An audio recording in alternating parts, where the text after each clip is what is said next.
Welcome, welcome, welcome. I am so glad that you're here. Thank you for joining me on this 7-day video series of transforming your period. I'm so glad that you're here. If we haven't met, I'm Shauna. I'm a fibroid, PCOS, perimenopause warrior. I'm a therapist, a women's wellness educator, a womb wellness coach, and an energy healer. I'm also a wife, a mom of 2 tiny humans, a mom of 2 fur babies, and a total tree hugging badass. So if you're ready, let's buckle up and join me on this ride. I like to help women balance their hormones to manage their reproductive and mental health. I want you guys to feel confident in your body and feel like you're in control of your reproductive health journey. So, I know that you're here because you've been feeling angry, frustrated, maybe a little depressed, anxious, worried, maybe feeling overwhelmed, confused, have infertility, body image concerns, intimacy issues, and some kind of co occurring illness that is impacting your reproductive health. You're also here because maybe you've been recently diagnosed, you and don't know what to do. There's just too much information out there, sometimes just not enough, depending on what you're looking for. You've been trying what the doctor told you, but it's just not working. You don't want surgery, another procedure, or take pills. You have irregular periods and just trying to figure out what is going on. And on top of all that, you're probably struggling with your mood just a little bit, if not a lot. So I'm so glad that you're here. Don't worry about all of those things because I got you. We are going to go on this journey together, and I'm going to give you the tools that you need to jumpstart your reproductive health and wellness journey. So, this coming week, I'm going to send you short videos every day. They're going to be digestible. They're going to include the 7 basic intentional habits. It's not just about diet and exercise anymore. It's really about the things you need in order to move that needle forward so that you can get your reproductive health kind of in order and start to feel like you're making progress. I want you to understand one thing. If you walk away from this week, I just want you to understand there is another way. You don't have to listen to what everyone else is telling you or what everyone else is doing.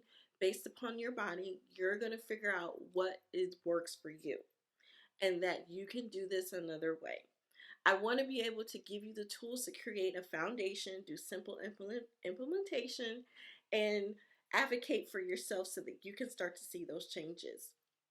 This week, I really want you to take action. I don't want to be just another thing or person or, the next set of tips for just to be in your inbox. I really want you to take action and put simple steps in place so that you can start to see the changes. So, this is what I want you to do. Prioritize and set 15 minutes every day. Set that time aside to watch the videos, take notes, process the information, and plan for immediate change.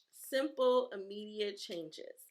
I know we can't do everything all at once, but it's a way to kind of just jumpstart the journey. I also want you to take ownership and advocate for yourself because the more that you know, you can take this information back to the doctor and have that conversation with the doctor so that you can make changes for yourself. So, okay, so welcome to day 1. Today we're going to take a minute and talk about our mindset. This is going to be really important to your journey and how you move forward and make the decisions that are necessary for you and personalize your journey. Okay, so the first piece is medical. I want to take a minute and just talk about the doctors and how they operate. They are not trained to talk about some of this functional medicine stuff. They are not trained to understand the nutritional piece. They're not trained for, anything outside of what has been prescribed for them. When they go to medical school, and yes, it's a long time, and I do appreciate them, and don't get me wrong about that, they go to school because here's the problem. this is what I do for that, which is typically pills or surgery. They're also really good in an emergency. So they kind of can quickly say, this is what we need to do to get things going. The reason why I have an issue with the medical model is just that it's a one-track mind. Not everyone fits into this box that they have prescribed for us, and we need to kind of break that mold. You know, there's the myth or the surgery, the issue that we have to have surgery, we have to take pills, we have to have some kind of procedure. But if you are like me and don't really want any of that, or you're trying to stay away from that the best that you can, you have to really find a medical team that is going to support you on that. The other piece that's kind of happening behind the scenes is that there's very little education around and research around, fibroids, PCOS, PMDD, and it's just not a lot. And so there are no set protocols. There are no things like, when you would take your child to the doctor and you say, hey, I have a cold. And then 9 times out of 10, they will say, if their fever is over a certain temperature, you need to do X, Y, and Z. Okay, that is a protocol.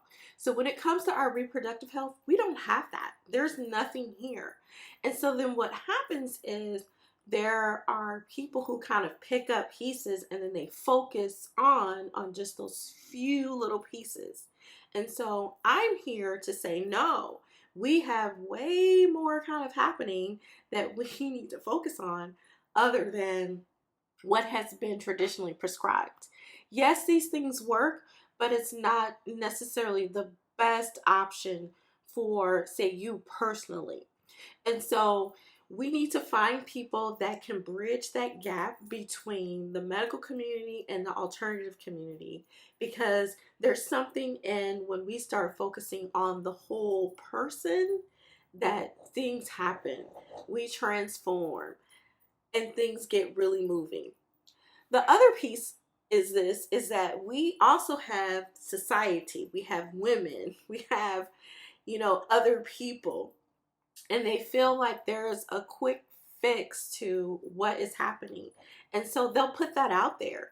Like, hey, you do this surgery or this, or take this pill and your problems will go away. Well, I'm here to tell you that no, that is not going to happen. So when we are dealing with our reproductive health issues, it comes that we have to find kind of like really what works for us. We can't allow other people to make decisions for our body and for what is important to us or what we are needing. We need to learn to advocate for ourselves, because if we're not advocating for ourselves, you're just going to get the traditional prescription and then you're going to figure out, well, why does this not work for me? Because it wasn't personalized. All you really need is the information. You dissect the information, and then once you do that, you figure out, this works for me. Okay, well, I haven't tried that. I'm going to try this and see how that works. If that doesn't work, then I'm going to move on. So we should really be listening to ourselves and not listening to everyone else. The other thing that's kind of happening within the community is that there's this idea of, I have to be skinny to be healthy.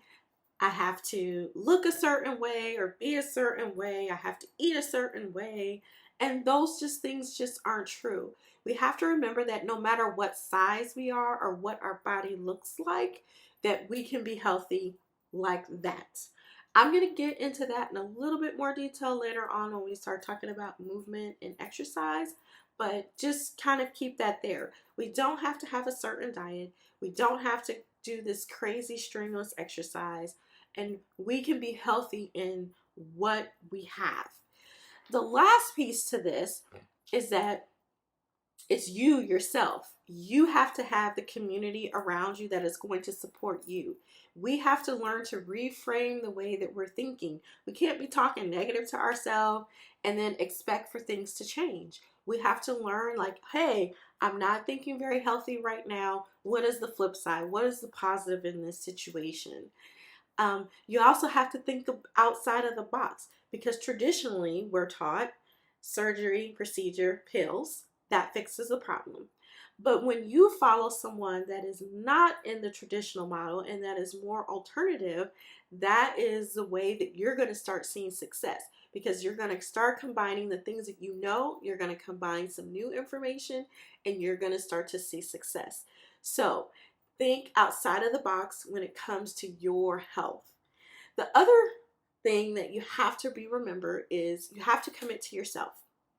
You have to set intentions and set goals, and you have to understand, what are you working towards?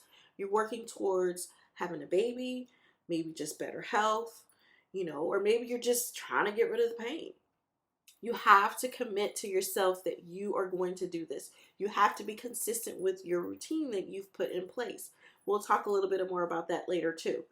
But remember, all we have to do when we transform our mindset and we start thinking outside of the box, this is where we start to see the changes. So for today's action, I want you to take that Repair Your Period quiz. This is how you're going to know that you need a little help. And then I want you to make sure you connect with me on social media. Come say hi and join in on the conversations. I will see you guys tomorrow. Bye. So welcome to day 2. We are going to talk about transforming your cycle. We're going to talk about some basic things that we didn't learn in that health education class about the baby. So let's get started. So think about your womb, your actual physical womb space. It is a hollow, thick-walled, pear-shaped muscular organ that sits neatly, nicely down between the bladder and the rectum on the backside.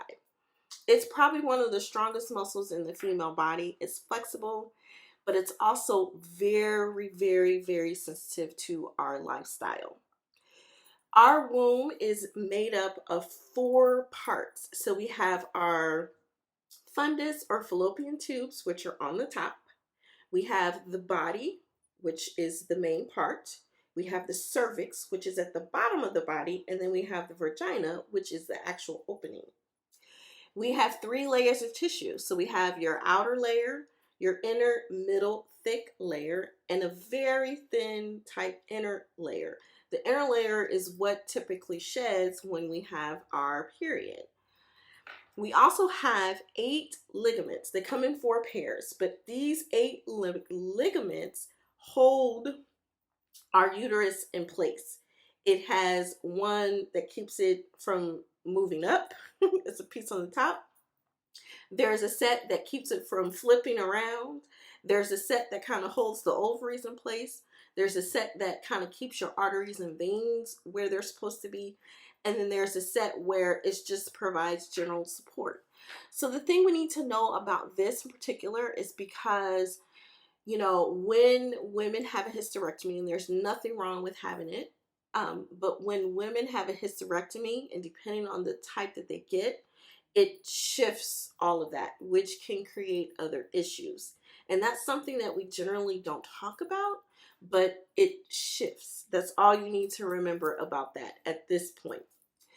There are also 4 cycles or 4 phases. So we have our actual period, we have the ovulation, we have the follicle phase, and we have the lutein phase. So this is the cycle that we go through each and every month. So overall, our ovaries support the overall reproductive health. It supports the system itself.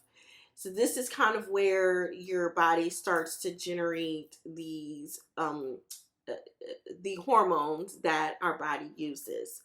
Estrogen is typically found in the womb, but estrogen also regulates our gut. So keep that in mind as we move forward this week. So what does a healthy cycle look like? Now, we have heard some things, but this is kind of what generally what a healthy cycle looks like. So let's start with, what is a cycle versus a period? We typically have inverted those 2 words, or use one for the other in place of, but really there is a difference. The cycle is the overall monthly time your whole full cycle, the period is actually the few little days that you're bleeding. That's it. Whatever that is. Our cycle is connected to the sun and the moon and the earth.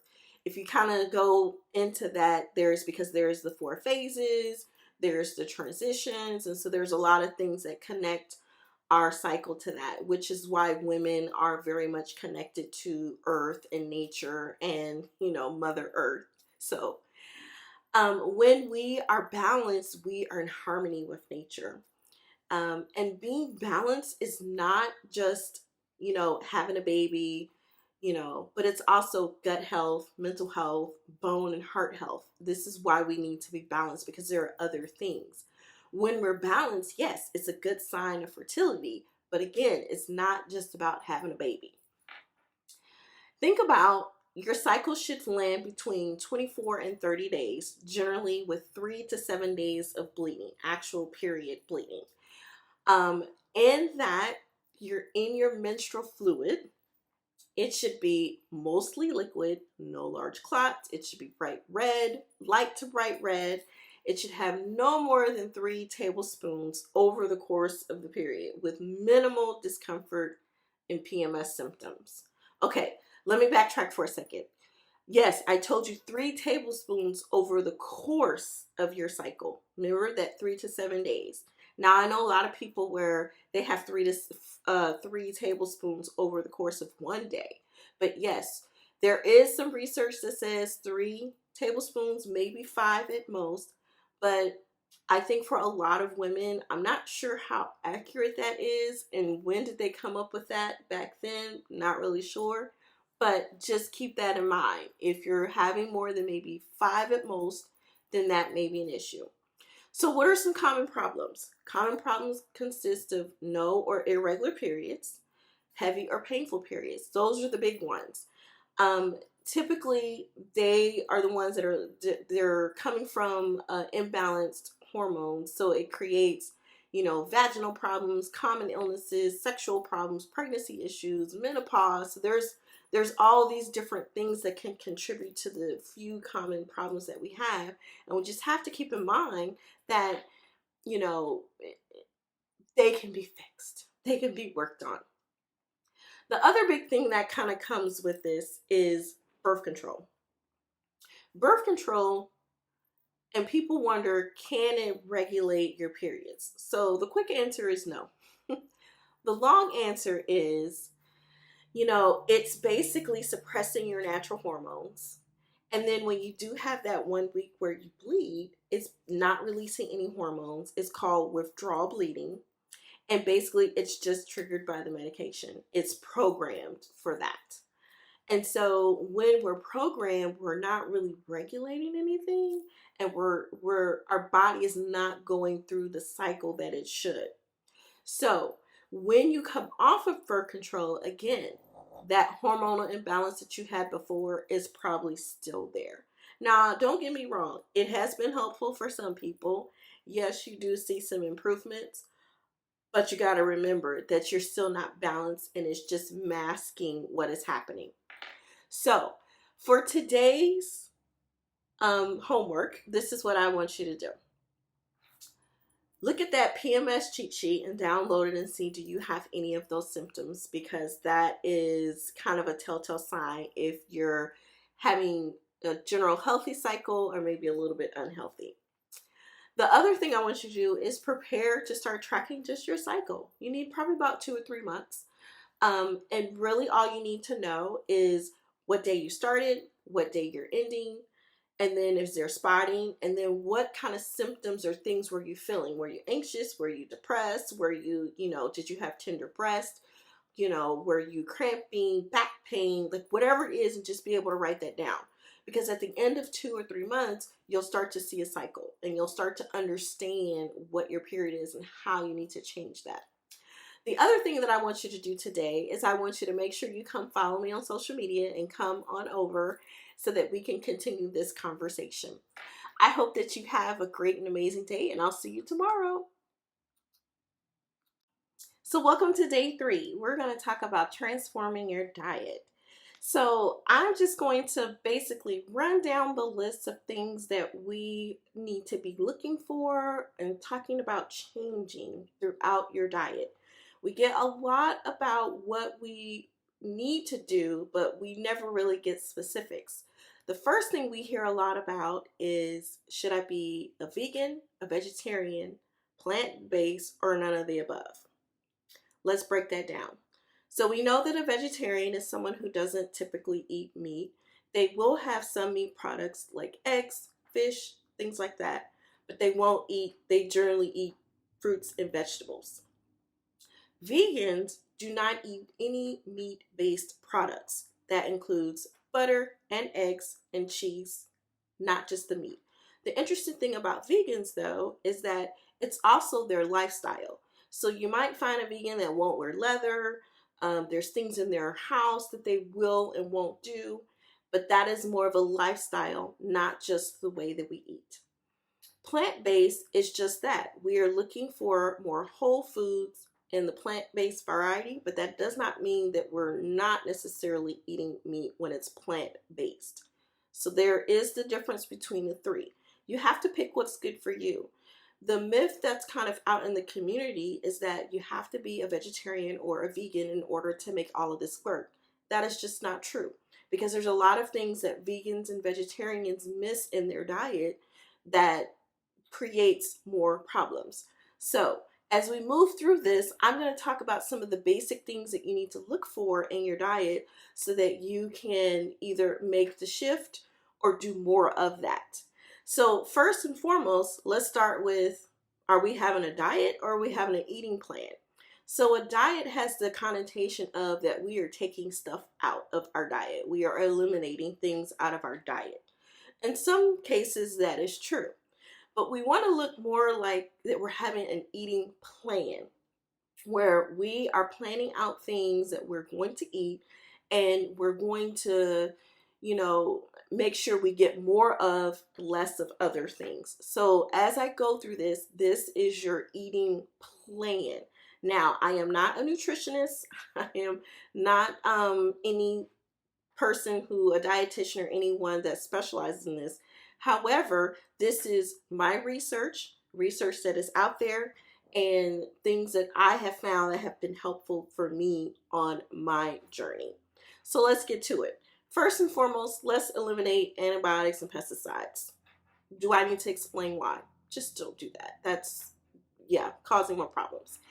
We really want to focus on quality, freshness, organic when possible. Now, I know it's not always possible to eat organic, but think about, there are certain things you might want to try to move towards that are more organic because they don't have the pesticides and antibiotics in them. So keep that in mind. We want to make sure that we're eating foods that's reducing our inflammation. Part of our issue that we're having is that we've got too much inflammation in our body, and so we need to reduce that. Let's start with having more fruits and vegetables. Eat the rainbow, all of them, especially your dark leafy green ones. They are going to give you the fiber that you're needing. They're going to help just your system get the nutrients that it needs.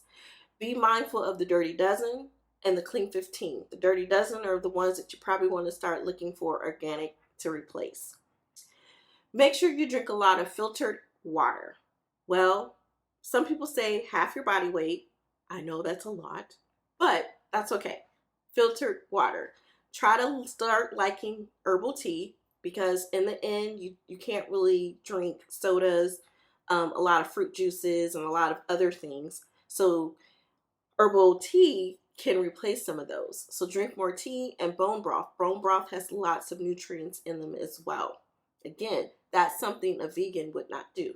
Bone broth. Let's make sure that we're cooking with lots of fresh herbs and a variety of spices like cinnamon, turmeric, ginger, garlic, just to name a few. They all have their benefits and they all can help. Make sure that we're using healthy fats, healthy oils for cooking, such as coconut, olive oil, and avocado oil. Making sure that we're getting a good source of omega-3s and or some good free-range eggs. Now, there's a difference between cage-free, range-free, and all of that. But just be mindful that you're looking for the healthier version of the eggs. Yes, eggs cost a lot these days, but You want to find just something that's going to support your diet.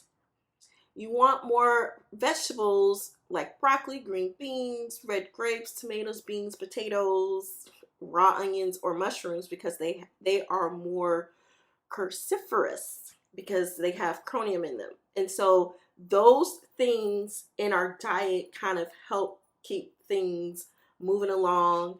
Like if you have fibroids in particular, it can help decrease the size of the fibroids. You want to have more fermented food and fibrous foods again. It's just the things that we need in our diet to help our system keep functioning properly. Now here's a big one, carbs. Well, let me explain.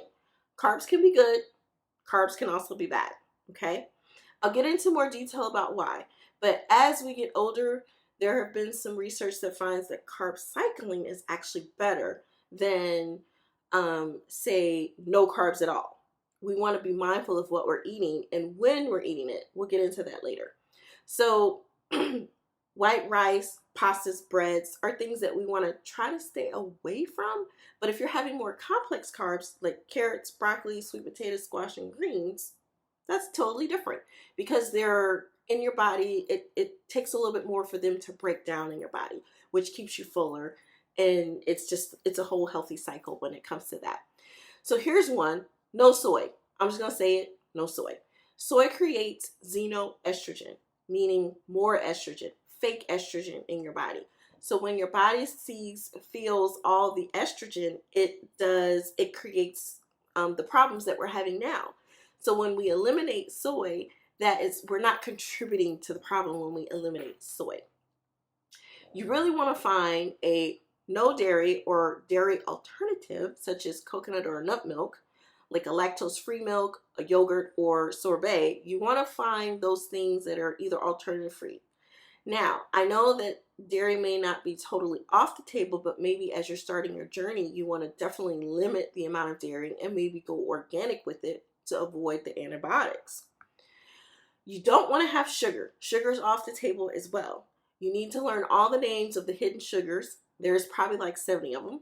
You want to look for things that are unsweetened because the sugar is also fueling the problems that we have, and you want to be mindful of that. If you have to have sugar maybe later on, you're looking for things like dates or, honey, or maybe a little bit of molasses or stevia leaf, or just a few that may not spike the blood sugar but can give you what you're looking for that sweet taste. But if you're anybody like me, once you kind of eliminate the sugar, you know when something is like super sweet or it's one of those other types of maybe healthier sugars but you can kind of taste it, if that makes sense. So here's another piece. No processed or prepackaged foods. This cuts down on the carbs, but it also is the way that things are made because they're typically not a healthier option. No processed meats like lunch meat, hot dogs. Don't really want to do that. It's because it's the way it's made. If you're going to eat meat, you want to make sure that you're consuming organic grass-fed meats. You maybe want to try adding more fish, but just be mindful of the mercury in the fish that you're eating. And you want to be, when you're eating the fish, you also want to be, is it farm raised, fresh caught? There's a difference. We're not going to talk about that right now, but there is a difference.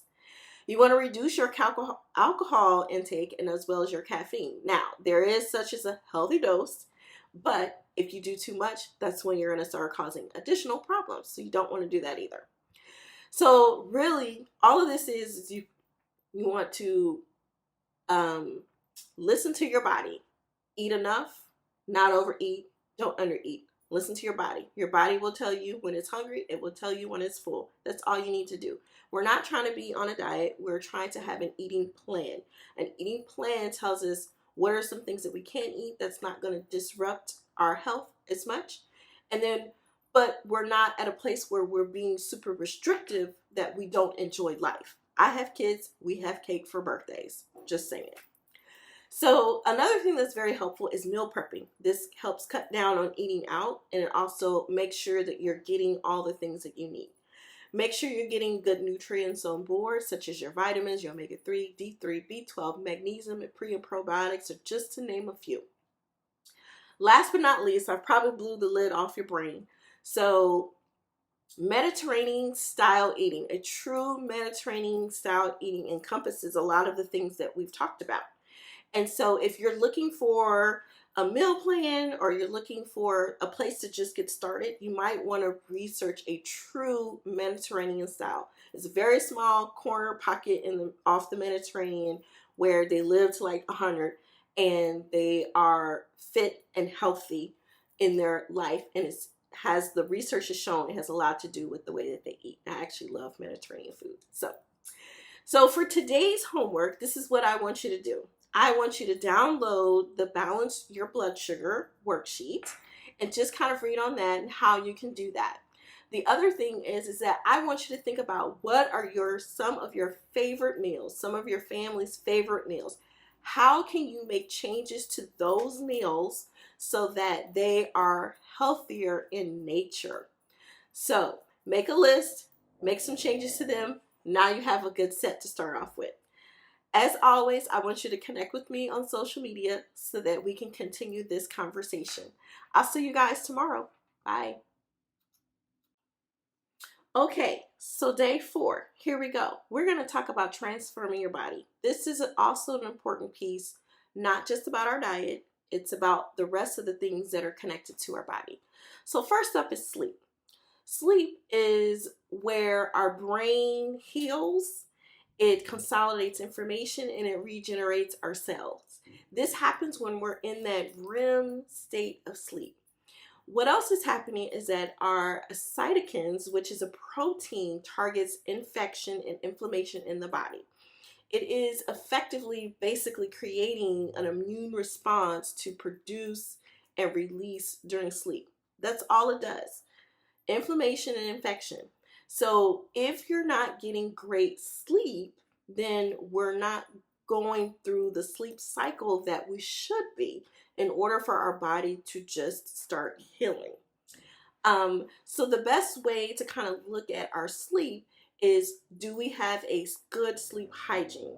Now, if you're like me, or remember when you were growing up, you had this bedtime routine that your parents put you on and you stuck to it like it was going out of style. Well, that's what I'm talking about here. Good sleep hygiene starts with a really good routine. So just make sure that you are, dimming your lights an hour or two before bed. You also want to kind of get off social media or watching TV or whatever that's happening an hour or two before bed. You want to foster, a cool environment, not too cold, not too hot. You want your environment to be dark in nature. You want to try to eliminate all those blue lights that are glowing, that are attached to our devices and clocks and everything else. And so when we get good hygiene sleep, we get to go in REM, we get to repair our body, consolidate information, and regenerate our cells, get rid of the inflammation and infection. So make sure y'all are getting enough sleep. 7 or 8 hours is recommended, but I know that sometimes people can function on a little bit less, but if you go too far, then it starts to create issues with your mental health, and we don't want to do that either. Okay, so the second thing that is kind of on this list of our body is movement. I like to call it movement because exercise has this negative connotation where we have to do some strenuous something and then in order to reach our goals. Well, the difference is that movement is really just our goal, our intention, it's our purpose. Why are we moving? Why are we doing this? Because it's our way of being able to support our body. We have, again, we've talked about this earlier, this society is reinforcing the brainwashing, the myths, or whatever that comes around diet and exercise in our bodies. We can be healthy the way that we are, the shape that we're in, and move towards something better if that's our goal or our purpose. Now, we also have to keep in mind is that we don't necessarily want to, when we say we want to lose weight, we're actually really talking about changing our body shape. And so keeping in mind that movement is helping change our body shape depending on what you're doing. Now, there is a thing considered of over exercising, or when you kind of increase the cardio and you're running because you're trying to lose weight, well, what you're really doing is putting more stress on your body, which is creating a hormonal imbalance, which is creating the diseases that we have. So it's not about overusing. It's about finding the healthy balance in between managing our diet and what we're eating and those carbs, and then being able to use the energy we get from the carbs and then to effectively move our body. Now, there's a little research out there that says about 10,000 steps have been associated with a leaner, healthier body, something that the Australians and Swiss are really good at. So keep that in mind. We are looking for more sustainable practices when it comes to our movement. It's particularly for the female body. We have to go with our hormonal cycle. We have to have our rest and recover periods. So keep that in mind as well. We really want to be focusing on walking or strength-based exercises. These are probably going to be the best for us. Some of those strength-based exercises are swimming, kettlebell, some types of HIIT, martial arts, yoga, and Pilates. So think about that we are trying to strengthen our muscles underneath and have less jiggly parts. And it's not so much about running and cardio and just getting rid of like weight. When we do our strength-based training, we will start to lose weight and our body shape will start to change. So if you can't do anything else, nothing else, you can't do any type of workout movement program, my biggest suggestion is going to be walk 30 minutes outside every day, because you're not only just walking for your health, because it's one of the best things you can do because you're using all the muscles in your body, but being outside also helps with your mental health. It helps kind of keep you moving and kind of keep you going. So that's just kind of like a double bonus when you walk outside. So the last piece of trying to help transform our body is really just managing our stress. Now, we naturally have ups and downs where we get activated and then we come down for recovery. This is the wave pattern that we're supposed to have, ups and downs. Now, the issue that we have is that we stay up too long and we're just going along with life and we never come down. So when we have ups, think about more of a birth, a wedding, someone going off to college. It can create like the common cold or some kind of immune suppression, something kind of happening. When we have chronic kind of elevated stress like caregiving or someone went to prison or, something like that, we have more age-related things like heart disease or even maybe some autoimmune diseases like lupus. And so that's because our stress level never came down. When you learn to manage your stress where you go up and down naturally, you are managing your stress. You have to remember that your mind and your body is very much connected. And then when you're having these ups and down cycles or when it's just up, you're not connected. You likely have increased anxiety, trouble sleeping, broken attention, or your central nervous system is out of whack.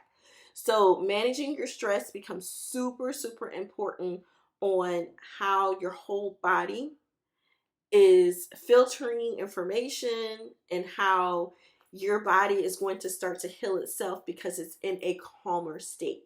So this is what I want you to do today. I want you to think about what is your general routine that you have. Write that down. Put it in a calendar. Put it on Google. Whatever you need to do. Because what happens is now you've made a plan on how you're going to move every day and how you're going to manage your stress every day. And you should be finding things to calm your parasympathetic nervous system. That is just your calming place. Whatever makes you happy and brings you joy, that's what I'm going to suggest that you do. So create your schedule, put that down, and then I want you again to join me on social media so that we can continue this conversation. I hope you guys have an amazing day. Talk to you tomorrow. Bye. Welcome to day 5. So today we're going to talk about transforming your physical space. So it's not just about our mindset and the way we eat and our sleep and movement and managing our stress. One of the biggest problems that we actually really have are the toxins. No one talks about it, but they're contributing to the problem. Remember when I was talking about the xenoestrogen? This is one of the things that starts to happen when you don't remove the toxins out of your body. Now, it's not something that happens overnight. Again, these are things that you need to look at changing over time. So just be mindful that as you move through your daily life, that these areas are going to be your biggest things that you need to look at. First, I'm going to start with your personal care. The reason why I bring this up is because your skin is the largest part on your body. It just is. It takes everything in, just all in. So when you look at, say, just your daily morning routine, you get up, you shower, you brush your teeth, your hair, your makeup, whatever you got, you're probably putting on about 170, yes, 170 different chemicals and toxins on your body, in your body, just by doing that process. So this is why it's important to be aware of how can I eliminate adding to the problem, and you want to decrease the problem. So let's start off with natural, organic products with few ingredients. So my rule of thumb is if I can't read it, then I'm not getting it. So natural organic products, that's probably the best place that you can start and the safest that you can start. And there are some brands that that's what they do. You want to start making healthy choices as you replace each thing that you need to replace. Be aware of the endocrine disruptor list. So this is your BPAs, your dioxins, your PMDDs, your lead, your arsenic, mercury. So there's a few. So just be mindful that there's like I think a dozen of them, maybe a little bit more. Be mindful of those. Now, where do you find these chemicals?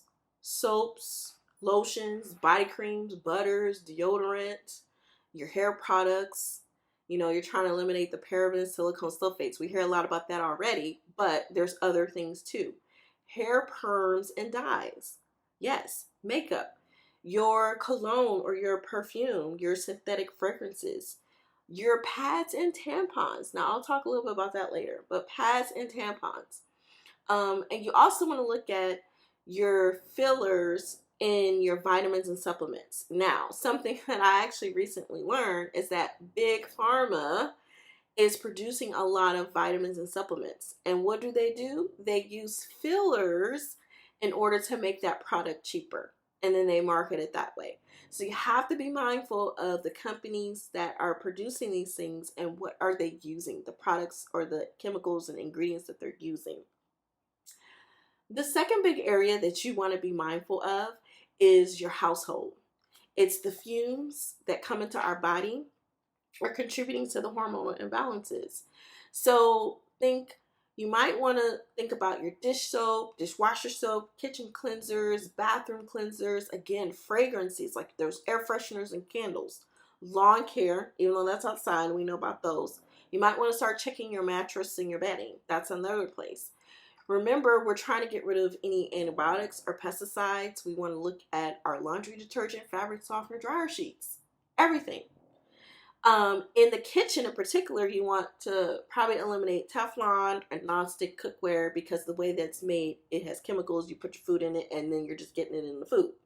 So look at trying to start using glass, stainless steel, cast iron, ceramic for cooking and storing your food in like glass or the same types of storage food as well. So that's just a few places to look.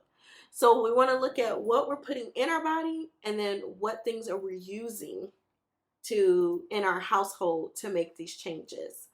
Now, today I want you to download that endocrine disruptor chemicals and women's wellness list. I want you to download that and read a little bit about that. And then I want you to go around your house and find what are some things that I can get rid of today. What can I just throw away today? It doesn't matter because I need to replace it. And then when you replace it, be intentional about what you replace those things with, okay? So that's what I want you to do. Always make sure you come find me on social media and come join in the conversation, and we will keep this ball rolling. We have a few more days together, and I hope that you're getting something out of this. I'll talk to you soon. Bye. All right, we've made it to day 6. So today we're going to talk about transforming your energetic space and connections. So we've talked a lot about traditional ways, medically, surgery, pills, diets, exercise. These are more traditional physical ways that we change. Today I want to talk a little bit about how are all those connected. The connections between our physical, mental, emotional, and energetic space. They're all intertwined. They all play a role on how we heal ourself, heal our body, heal our womb space, our reproductive health, how we heal. So the easiest way to explain this is we call them chakras. Chakra translates to will. So in a sense, chakra refers to the energy centers that are in our body. They aren't really visible, but they are 7 main energy centers that go down our body, starting at the top all the way down to our feet. And they are in a fixed place on our body. So you have your crown, you have your third eye, you have your throat, your heart, your solar plex. Sacral is down in your lower belly, and then you have your root chakra, which is lower. So these are the fixed places on our body. When we are unaligned or they are blocked, meaning the energy is not flowing freely, then it creates the health problems that we likely experience, or we create problems in our just like everyday life. Like say your throat chakra is blocked, then maybe you have a hard time speaking up or speaking your truth, or just being verbal. So that's kind of things that we kind of look for. So how do we become aligned and how do we become unblocked? So it's really the connection to the 4 elements. It is connecting to air, wind, fire, water, and earth. So especially water in particular, because that's directly connected to our sacral chakra, which is connected to our womb. We want to bring these elements in because remember when I said earlier in the week that we were talking about how when women are balanced, we are balanced with nature. We are in harmony with nature. Well, air, fire, water, and earth is nature. That's how we're balanced. So what are some things that we can do to kind of get balance? Well, there's guided meditation, there's crystals, there's affirmations, there's yoga with particular like chakra moves, there's dietary changes. A lot of people will eat certain foods that according to the color of the chakra that they're having trouble with. There's Reiki or energy healing. There's EFT, which is emotional freedom technique, or tapping as some people would say. So those are just a few.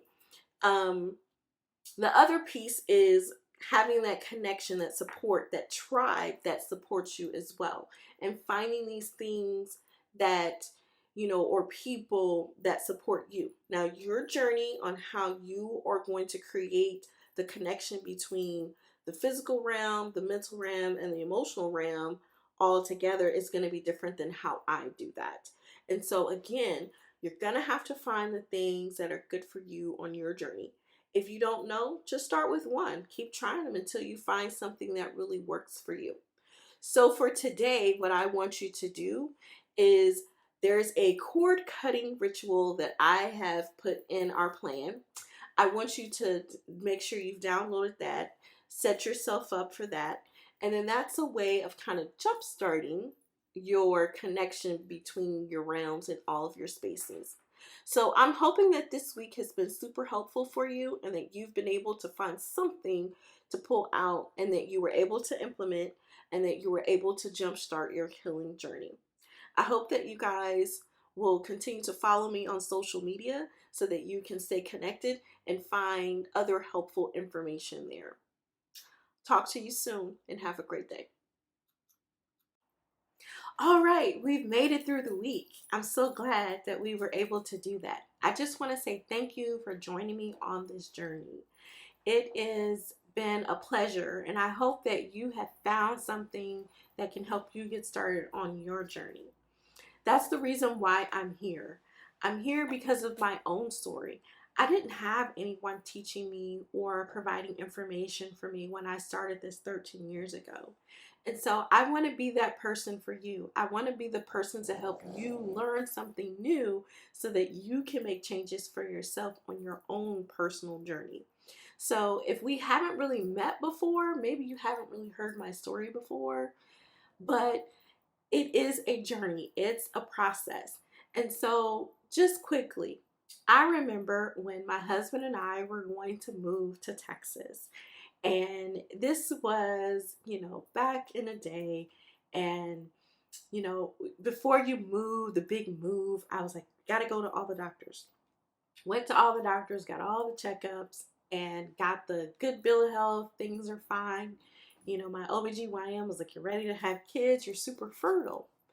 And so things were good. We were young-ish, but we were moving to a new phase of our life. And, it wasn't until we started to have infertility issues and struggles, and it was like we've been married for a couple of years and hadn't had kids yet. We were trying to figure out what was going on, what was wrong. So I decided to go back to the doctor, and partly because there were some symptoms I was having, but didn't really realize that they were symptoms at the time. And when I finally went to the doctor to talk about it, I was diagnosed with fibroids. I had 11. Yes, I said 11. The smallest was like a green pea, and the largest was like a grapefruit. And it's like all of a sudden you get this diagnosis, and it was just like all the things that I had been experiencing like made sense. Like I was like, okay, we can do this. But because there really wasn't a lot of research, there really wasn't a lot of what do you do about this kind of happening or going on, I kind of sat on the decision of what to do. I finally found a specialist who specifically deals with fibroids. He was a doctor. And in his educational process, he was talking about you can never get rid of it. They never go away. They grow back until you start having kids, And he was saying all these things that I weren't really fond of. But the one thing that made me feel like I could trust him or go forward with him was his track record. He had a track record of like 95% or 98% of having babies. And that was something that we wanted. And so at the time in 2009, there weren't all these different types of surgeries. There weren't all these different types of procedures. There wasn't all this natural path or healthy path to fixing these issues. So we decided to have a myomectomy. And really what that is just remove the fibroids out, keep the uterus intact so that you can have children. That's what I did. That was the option that I had. And so, but it wasn't until in the recovery process that I realized, like, oh my goodness, if I had known about this a long time ago, there were some things that I could have done that might have helped.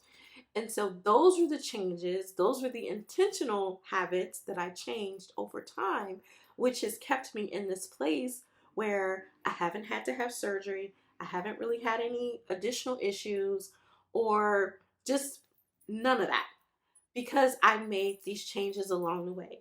Yes, I am not perfect, and I live my life, but I am in a place where if I know something is not quite right, then I know exactly what I need to do to make the changes and readjust and kind of get moving again. Because yeah, we're human. We slack off. We do things. But in either case, I still made these changes, which has allowed me the life that I have had. 2 children later, relatively healthy, no other major problems, but that's the choice that I made then. So along this journey, I've had 2 points in particular where I have noticed that I was slacking off. One was after having my son, and I started having some issues and pain again. That's because the fibroids were growing again. And so that was a signal to me that there were things that I needed to go back to doing and changing and keep up with. The second one happened a few years ago where, you're doing all the things you need to do, but you're still not losing weight, right? Well, come to find out, I started going through perimenopause and it also created a cyst. And so I was diagnosed with perimenopause and PCOS. And so that was a few years ago. And so now I'm in a place where I am adjusting again so that I can continue to be healthy and grow and to, like have just a full life and not be restrictive in what I do. It's about being confident in your body and that you know what's going on with your body because you know that better than the doctor does. So you have to advocate for yourself. And that's why I love my OBGYN. She's not the same person that originally diagnosed me, but the OBGYN that I've had for the last, maybe 12 years now. She taught me to be an advocate for yourself. There are times where I've gone in and said, hey, this is what's going on. And she's like, okay, then let's do that. She has never pushed anything on me, has never said we need to do this. She's only educated me on what does the medical people say, because remember we talked about that. And then I tell her, well, what is the natural people saying? And then we come with a compromise and a plan together. And so that's why I love my OBGYN. So I am just here to tell you that this is a journey. It is not a quick fix. It is not something that changes overnight. This is a journey. I am still on this journey 13 years later. If you are having trouble still, I highly suggest that you find the right team to get behind you and that you get moving on your journey. The quicker you start moving and making changes, the quicker you will start seeing the changes in your life. I hope that my story has been helpful and has resonated with you in some kind of way so that it inspires you to move forward and take care of yourself. Again, I want to thank you for being on this journey with me this week, and that I hope that you found it helpful and that you're going to take something away that is going to change the rest of your life and transform the rest of your life. You have officially transformed into a goddess. I will talk to you soon. Bye now.